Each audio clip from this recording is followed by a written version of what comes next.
So students, let's go with the with the with Debye model of Debye theory of specific heats, and we have already discussed the Einstein model, which could precisely determine the behavior of specific heat with respect to the temperature. But what was lacking in Einstein's model was that he was considering each atom as an independent harmonic oscillator. And there was a modification, and that modification was introduced by Debye. And what Debye assumed is that any solid is basically capable of vibrating elastically in many different modes, and uh, and the frequency is varying from one mode to another mode, and the number of modes of vibrations of a solid are limited.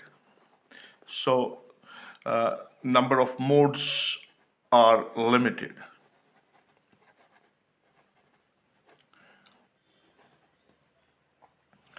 And and what divided he was able to calculate he was able to calculate the number of independent vibrations that take place per unit volume with some frequency range nu and d nu. And what he considered is that in a solid, when a solid is subjected to some kind of elastic vibrations, there are two kinds of vibrations that can be expected. One is transverse, and another is longitudinal. And certainly in case of longitudinal and transverse, there will have two different states of velocities involved in it, and this number of modes for the number of modes for this longitudinal vibrations between the range that's always chosen as nu plus d nu. Uh, that is 4 pi nu square by CL cube, where this CL is the velocity. It's the velocity of longitudinal wave, right? Longitudinal vibration. And in the similar fashion, the number of modes for this transverse transverse vibrations per unit volume with frequencies ranging from nu to d nu. It has to be two times because there are two states of vibrations involved in transverse vibrations, and and and transverse vibrations, they have two independent directions of vibrations, and they are equivalent to two waves which are polarized perpendicular to each other. So in this case, the number of modes that are calculated are two times what is calculated for the longitudinal waves. So it is two times 4 pi nu square by CT cube. Now, as here we have CL, the velocity of longitudinal waves, here we have CT as the velocity of transverse vibrations that are taking place in this solid. So to proceed from here, is that taking into account both vibrations, the number of modes in terms of longitudinal and the number of modes in terms of transverse vibrations.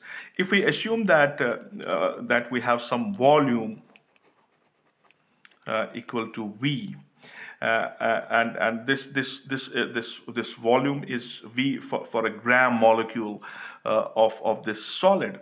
Then the number of modes of vibrations for the frequencies that range from nu and nu plus d nu in terms of these longitudinal waves and transverse waves, it comes out to be 4 pi times 1 by CL cube plus 1 by CT cube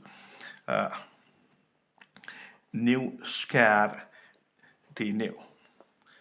Okay, so this is the case where we have inculcated both modes, longitudinal modes and the transverse modes. So in developing the total number of independent modes, what Debye presumed is that obviously we have to look for the integration here. But what Debye did, he assumed that frequencies can only reach to a definite upper limit. So frequencies have a definite upper limit. This is the important point. They cannot go infinitely having all possible frequencies to infinity. No, there is a limit of those frequencies, and let that limit be nu m. So to write down the total number of modes where we have this limit of frequencies that we can have, we can write down this equation as for total number of independent modes of vibration.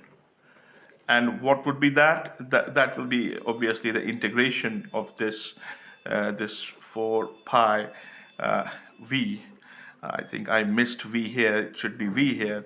So 4 pi v times 1 by CL cube plus 1 by CT cube times then we have nu square d nu. Now, to move on further in the same direction, this limit that has been chosen here as nu m, it is chosen so that the total number of possible independent vibrations is equal to the number of vibrations of separate atoms in the solids. And if there are n atoms in this volume that we have considered, then the possible number of vibrations will be equal to 3n, because each atom has 3 degrees of freedom. So these all independent vibrations that we have here, they must be equal to 3 times n. And these 3 states, because what is assumed here is that each atom has 3 degrees of freedom, and n is the total number of atoms that are involved in this case. Now, if I move on in the similar direction,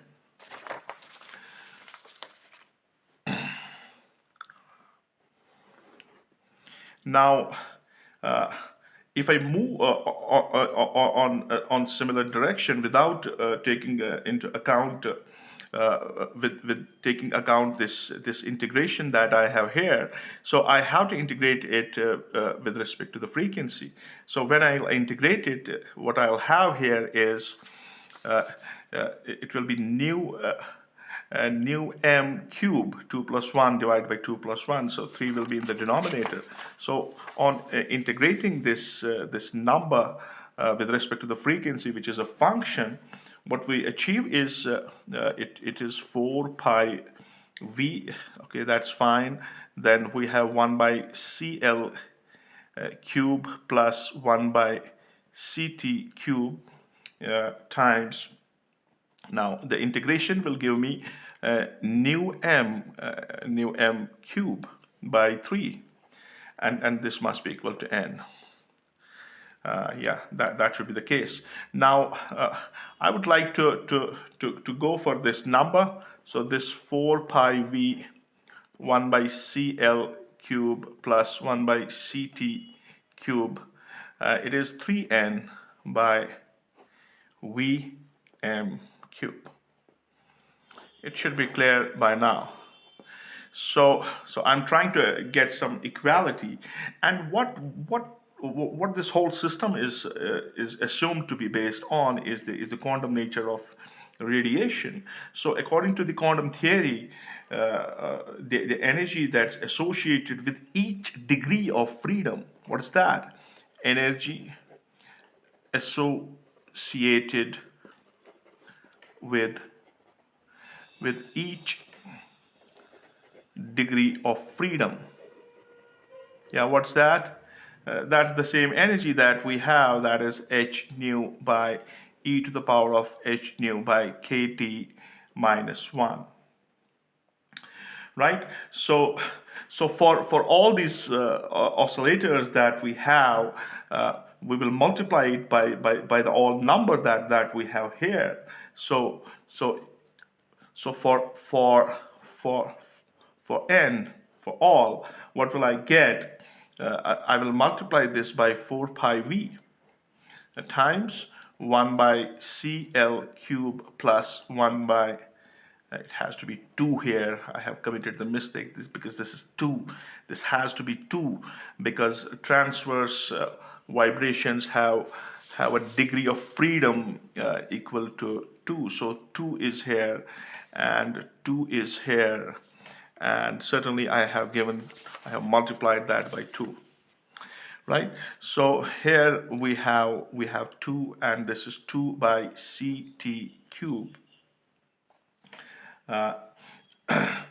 and close it by nu square d nu.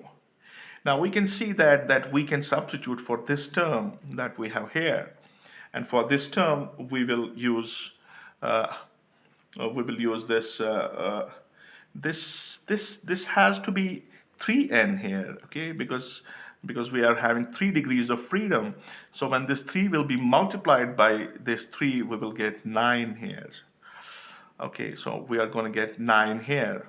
So what we are going to get if I use this in this equation, equation where we have energy associated with every atom that's involved in this solid. What will I get? I'll get h nu by e to the power of h nu by kt minus 1. Instead of this, I have 9n by Vm cube. All right, I think it's fine up to now.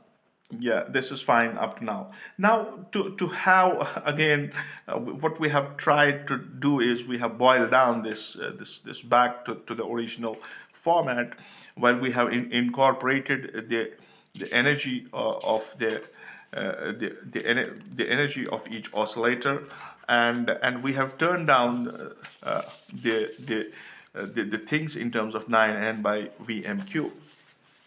Now, what we would like to do is that we want to have energy, so that's our target, and then we will go with the specific heat. Now, to do that, what we have, so to have the total thermal energy for 1 gram atom of this solid. So total energy for 1 gram atom of this solid will be what? That, let us suppose that is E. So that will go from this 0 to Vm, and we will inculcate this thing, the energy that we have calculated, that is 9n by Vm cube h nu by e to the power of h nu by kt minus 1, and then we have d nu. Here we have d nu, so here we have d nu. All right. So this is going to be the condition. So what we can get out here is that this 9 is out, n is out, Vm is already a maximum value, so this Vm cube is out, and going back to this 0 to Vm, uh, h we have here h new H new, something is missing, I think. See, I have missed it. This is new scan. New scan. So this new scan is here. So this new scan is here. And so we have, what we have is H new cube is here, and divide by e to the power of H new by kt minus 1. And this is all with d nu, where we are getting this total energy of the gram atomic weight of this solid. All right. Now let's make some assumptions here. Now let me assume, if we assume that let this h nu by kt, if I assume this is equal to x, I can have from here, what I can have is, if I differentiate it, if I get nu will be what? That will be ktx by h. So what will be d nu?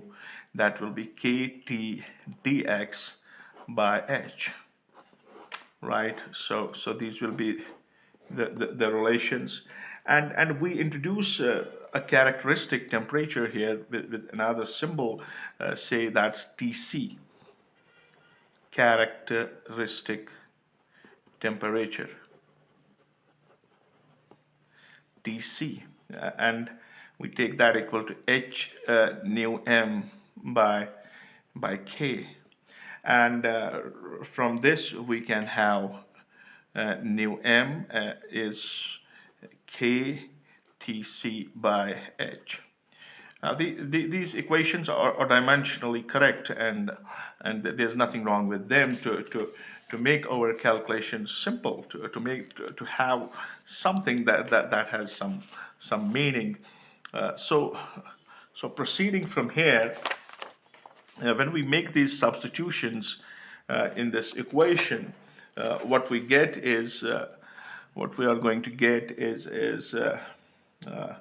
this energy E. It will be, yes, it's 9 and K is the Boltzmann constant, and we will get temperature up to the 4, and we'll get Tc cube, and 0 to T by Tc. Then we will have, what we have, we will have e to the power of x divide by, no, it will not be e to the power of x. It will be, I will have to use it for nu cube. Nu cube will give me, I will have to use for nu cube. So nu is, that's going to give me k's, and there will be cancellations. And what will I be left here with is x cube by e to the power of x minus 1, and translating the limits from Vm to T by Tc, and we will have dx here. So this will be the simplified form of energy that we will be calculating from this equation by making the substitutions that we have put on here. And this is a very standard integral, and the value of this integral is known when we translate its limits from 0 to infinity. Now the point is that if we have to calculate the specific heat, that will be dE by dt, right? And so that means we have to go for evaluating this equation, and what we come up with is 9 and k times 4 times t by tc whole cube, and integral 0 to t by tc. Yeah, no, it's not t by tc. Yeah, it is tc by t. It is tc by t. It's tc by t. So this is what we get.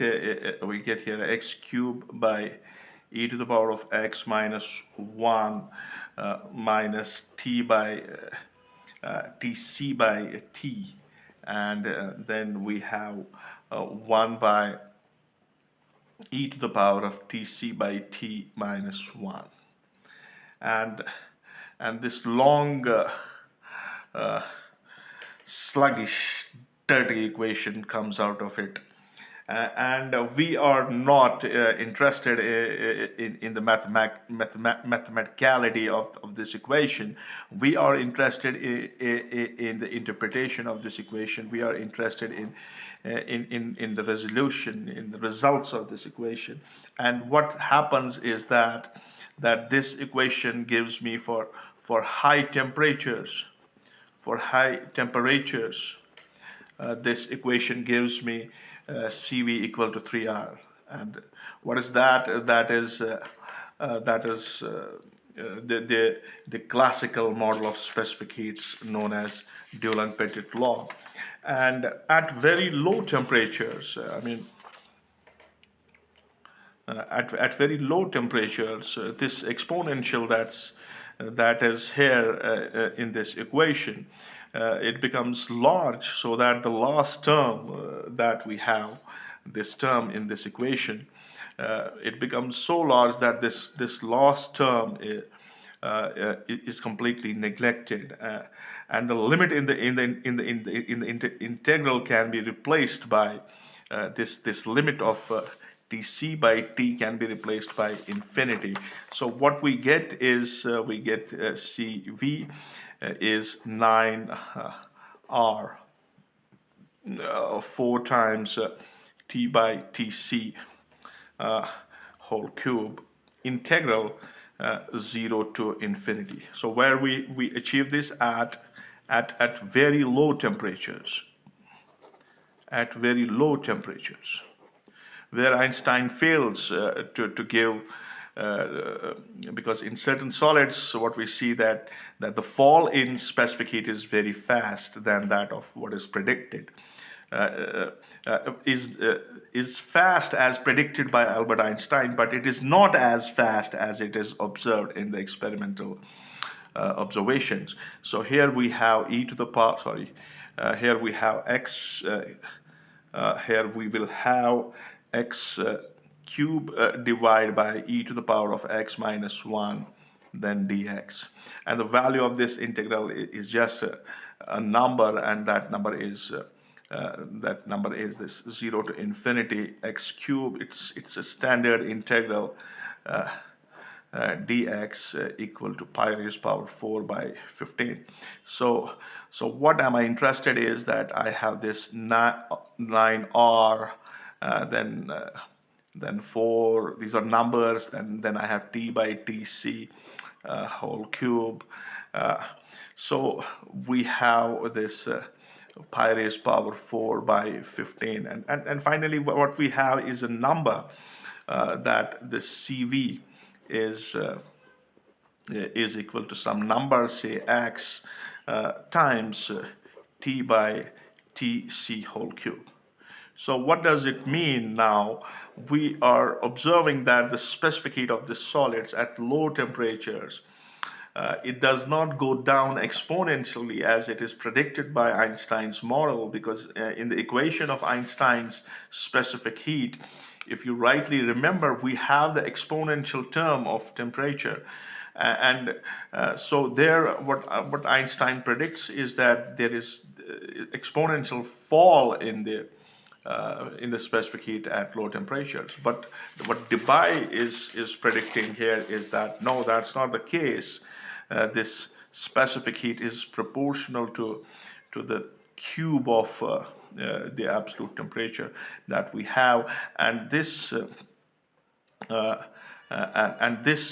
this result that we have obtained from Debye model, it's also called as Debye T cube law. Debye T cube law, because it shows us that the variation of specific heat at low temperatures is dependent on the third power of temperature. It's not dependent. It's not exponential in nature, and and for intermediate temperatures, this equation that we have, this rigorous equation that we have, this must be evaluated numerically. So very tough job to do it, and for the purpose of preparing the tables and all that for some particular materials. So it has been found that Debye formula explains quite successfully